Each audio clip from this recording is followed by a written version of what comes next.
सन 2011-2012 जलसंपदा विभागाच्या वतीने घेण्यात आलेल्या दिव्यांग व सरळ सेवा भरतीत मोठ्या प्रमाणात भ्रष्टाचार झाला असून अधिकारी कर्मचारी यांच्या मर्जीतल्या लोकांना सदर भरतीत सामील करण्यात आले आहे। संबंधित सर्व अधिकारी तथा 2011-12च्या भरतीमध्ये नियुक्त केलेले कर्मचारी यांचे निलंबन व्हावे, तसेच दिव्यांग बोगस प्रमाणपत्र सादर करून नियुक्त झालेले कर्मचारी यांचे निलंबन व्हावे। बिंदू नामावली नियमांचे उल्लंघन करून सदर भरती राबवण्यात आली, तसेच अनुसूचित जाती जमात आयोगामार्फत भरतीवर बंदी घालण्यात आली असताना सदर प्रक्रिया राबवण्यात आली। यामुळे तत्कालीन जलसंपदा मंत्री यांची SIT मार्फत चौकशी करण्यात यावी, या सर्व मागण्यांसाठी आज आझाद समाज पार्टीच्या वतीने आमरण उपोषणाला सुरुवात करण्यात आली आहे।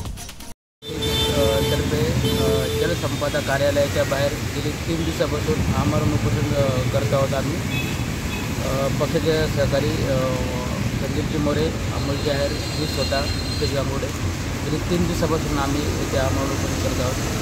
आमरण करण्याचा विषय असा आहे की सन 2011 ते 12च्या नोकर भरतीच्या दरम्यान स्थानिक जे पदाधिकारी होते, निवड समितीचे पदाधिकारी होते, त्या पदाधिकाऱ्यांमार्फत जी भरती राबवण्यात आली, त्या पदाधिकाऱ्यांनी त्यांचे स्वतःचे नातेवाईक, स्वतःची मुलगी, स्वतःचे भाऊ, पुतण्या असे डझनभर सहकारी नातेवाईक यांनी भरतीत बेकायदेशीरपणे भरून घेतलेले आहे। त्यांच्याविरोधात लढाई प्रशासन असं म्हणतं आहे की 2011-12चा विषय आहे तो आत्ता का, गुन्हा केव्हाही घडो, गुन्हा काल घडो, 2 वर्षापूर्वी घडो, शेवटी गुन्हा तो गुन्हा आहे, गुन्ह्याला वाचा फोडली पाहिजे, गुन्ह्याचे जे आरोपी आहेत त्याच्यावर कारवाई झाली पाहिजे। या अनुषंगाने आम्ही गेली 3 दिवसापासून आमरण उपोषण करत आहोत। निवड समितीतील अधिकारी आहे भाऊलाल धर्मा शेळके, त्यांच्या संबंधित सूर्यवंशी साहेब आहेत, भांबरे साहेब आहेत, पोकळे साहेब आहेत, सुभाष पागरे साहेब आहेत, यांच्यावर कारवाई होणं गरजेचं आहे। एवढा मोठा भरतीचा घोटाळा त्यांनी केलेला आहे,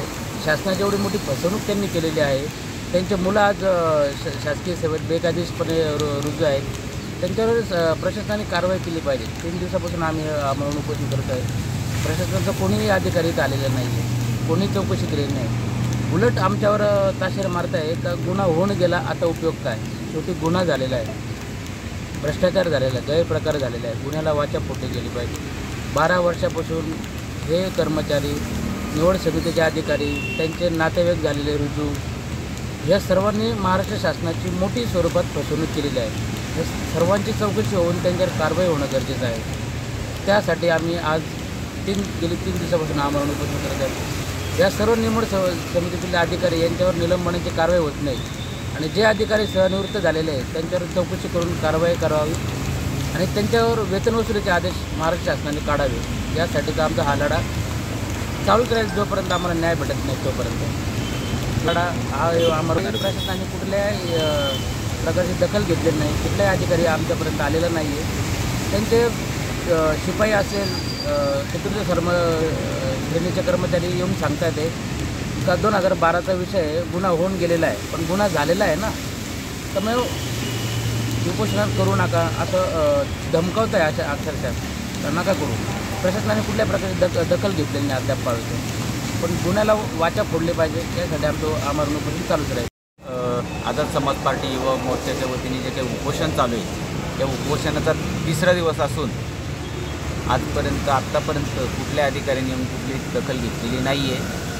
आमचं जे उपोषण सुरू आहे ते जलसंपदा विभागामध्ये 2011 आणि 12 साली बोगस भरती झाली, जवळपास डझनभर अधिकाऱ्यांचे नातेवाईक त्या अधिकाऱ्यांनी या शासकीय सेवेत सामील करून घेतले गैरमार्गाने, आणि याच्या विरोधात आज त्यांचं निलंबन होण्यासाठी काही अधिकारी यात सेवानिवृत्त अधिकारी आहेत, काही अधिकारी हे सेवा बजावत आहेत, तर या सेवा बजावत असलेल्या अधिकाऱ्यांचं निलंबन झालं पाहिजे आणि जे सेवानिवृत्त झालेले त्यांची चौकशी होऊन त्यांच्यावर कारवाई झाली पाहिजे, या मागण्यासाठी आम्ही उपोषणाला बसलेलो आहोत। आणि भाऊलाल शेळके यांना भीती होती की त्या व्यक्तीला जर निलंबित केलं, त्याच्यावर जर कारवाई केली तर तो व्यक्ती भाऊलाल शेळकेचं भांडाफोड करेल, म्हणून त्या व्यक्तीला 5 वर्ष तो गैरहजर असतानाही पगार दिला जात होता। आमच्या मागण्या अशाच आहे की जोपर्यंत हे सदर अधिकाऱ्यांवर चौकशी आणि त्यांचं निलंबन होत नाही, आमच्यापर्यंत जोपर्यंत निलंबनाचं पत्र येत नाही शासनाकडनं, तोपर्यंत आमचा हा लढा सुरू राहील, हे उपोषण सुरू राहील। जय भीम, जय भारत, जय संविधान। या उपोषणाला आझाद समाज पार्टी युवा मोर्चा महाराष्ट्र संपर्क प्रमुख अमोल आहेर, मनोज हिरे, बाबा चव्हाण, सुमित भाऊ काळे, कल्पेश खरात, विनेश नरवडे, शशिकांत आहेर, गणेश सरवार तथा नाशिक शहरातील पदाधिकारी व कार्यकर्ते उपस्थित होते. जितेंद्र इंगळे, मी नाशिककर न्यूज, नाशिक.